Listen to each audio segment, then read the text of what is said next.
Hello বন্ধুরা, আসসালামু আলাইকুম। আমি আপনাদের মাঝে শেয়ার করব টেক্সটাইল ফ্যাক্টরি ডিপ টিউবওয়েল কীভাবে মেনটেনেন্স করতে হয়।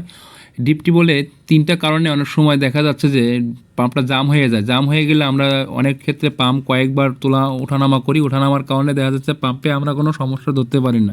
সেই ক্ষেত্রে কী দেখা যায় যে পাইপের ভিতরে আয়রন জমে যায়। এই পাইপের যে লাইনটা স্ট্রাকচার হয়ে যায়, স্ট্রাকচার বলতে যে 4 ইঞ্চি পাইপ লাইনটা হঠাৎ করে সে 3 ইঞ্চিতে রূপান্তরিত নয় বা 2 ইঞ্চিতে রূপান্তরিত। তখন যে পানির ফ্লোটা যে আসার কথা সেই ফ্লোটা আর আসে না। না আসার কারণে আমরা বুঝতে পারি যে পাম্পের সমস্যা হয়ে গেছে বা মোটরের ড্যামেজ হয়ে গেছে।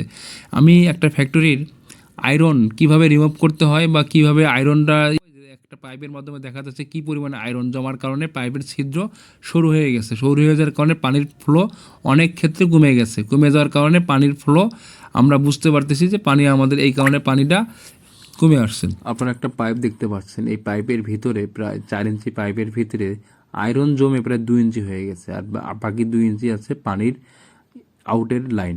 এই লাইন থেকে পানি কী পরিমাণ পানি পাওয়া যাবে আপনি আশা করতে পারেন যে আমরা এই পাইপটা কয়েকবার পাম্পটা তোলার পরে দেখলাম যে আমাদের পাইপের আয়রনে জমে গেছে। সেই ক্ষেত্রে আমরা এই পাম্পটা আবার পুনরায় পাম্প লাগানোর পরে আমরা পাম্প রানিং করে প্রায় 120 ফিটের মতো একটা ওয়্যারের মাঝখানে কিছু মেটাল বেঁধে আমরা পাইপের ভিতরে নামাই দিই। নামাই দেওয়ার পর কিছু পাম্প রানিং অবস্থায় ওয়ারটা আপ ডাউন করার কারণে যে আয়রনটা জমে সেই আয়রনটা ভেঙে যায়।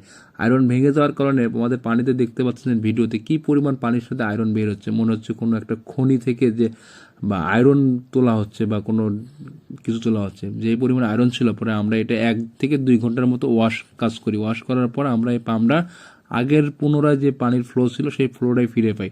যদি আপনাদের যে ফ্যাক্টরিতে কোনো পাম্পের এরকম অবশ্য সমস্যা থাকে তাহলে আপনারা এই পদ্ধতিটা কাজে লাগাতে পারেন। কাজে লেগে দেখতে পান যে আপনার পাম্পের ফ্লো অটোমেটিক বেড়ে যাবে, কী পরিমাণ যে আয়রন জমেছে। আয়রন